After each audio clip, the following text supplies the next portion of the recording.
जोबोद जोबोद साबायखर बे ओनसोलनि गासैबो रायजो राजा बिथांमोनहा फैनानै नैबेजेनाखि बैसागुनि लांदां मोसानाय हाबाफारि बा कम्पिटिसन बेवहाय मदद होफैदों बेनि थाखाय आं बिथांमोननिसिम साबायखर बावदों आरो जोंहा बादायगिरि हिसाबै बाक्सा तामुलपुर बिजनी क'क्राझार रामफलबिल क'क्राझार टाउन गुबुन गुबुन जायगानिफ्राय बाहागो लाफैदों आङो बिथांमोननिसिमबो जोबोद जोबोद साबायखर टटेल जोंहा 20टा पार्टिसिपेन्ट दङ दा प्रेजेन्ट आरो लामायाव फैगासिनो दं होननानै बुंबावदों दा 20 टटेल पार्टिसिपेन्टसा बाहाय अलरेडि दंफैयो जोंहा दा अलरेडि 2टा पार्टिसिपेन्टआ मोसाखांबाय आरो माखासे मोसानांगौ दंबावो दिनैनि साक्सेसखौ जुदि नायोबा जोङो फैबाय थानाय बोसोराव आरोबाव बेनिफ्राय साबसिन हामसिन खुंनो थाखाय लाहार फाहार खालामगोन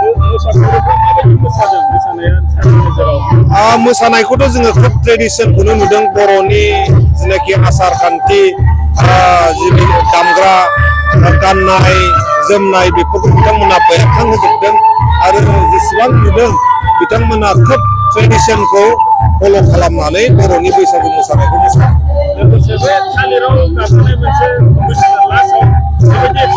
बेखौ जोङो एसे एक्साइटमेन्ट एसे साबसिन हामसिन खालामनो हिसाबै मानसिफोरनि गोसोआव एसे एक्साइटमेन्ट लाबोनो हिसाबै जोङो मोनसे थालिर खुन्थिया दोननो बे थालिरखौ जायनो गाखोनो हागोन बिथाङा 10,000 मोनगोन दाबो गाखोथ'वाखै नैबे मोसानाया जोबनाय लोगो लोगोनो जों गाखोनायखौ जागायगोन जोंहा आदा बिग्राया अलरेडि फैगासिनो दङ आबु सुलिकायाव फैगासिनो दं आरो गुरतम ब्रह्म बिथाङाबो फैगासिनो दङ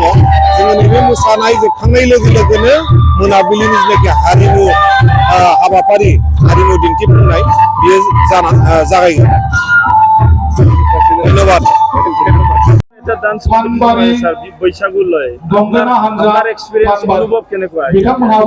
আজি UN একাডেমি আৰু ৰাইন' ক্লাব ঠাইকাজোৰাৰ ঠাইকাজোৰাত আজি ধুনীয়া এটা বৈশাগু উৎসৱ পালন কৰিছে ইয়াত অসমৰ বিভিন্ন জেগাৰ পৰা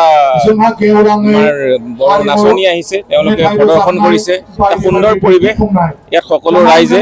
খুব সুন্দৰভাৱে এই বিহু বৈশাগু প্ৰদৰ্শন চাইছে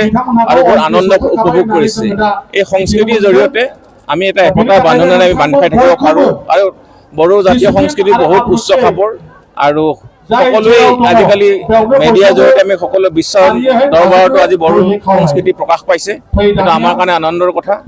আৰু আজি যিটো পৰিৱেশ এই পৰিৱেশটো সঁচাই সুখৰ আনন্দৰ পৰিৱেশ সকলো ৰাইজ ওলাই আহিছে আৰু ৰাতিপুৱা বৰষুণ হৈছে যদিও আজি যথেষ্ট মানুহ আহিছে সকলো বিভিন্ন জেগাৰ পৰা আহিছে অসমৰ তেওঁলোকে আমাৰ বৈশাগু প্ৰদৰ্শন কৰিছে খুব ভাল লাগিছে আৰু মই খুব আনন্দিত হৈছোঁ আৰু সকলোকে মই বৈশাগুৰ ৰঙালী বৈশাগুৰ শুভেচ্ছা জ্ঞাপন কৰিছোঁ। Thank you.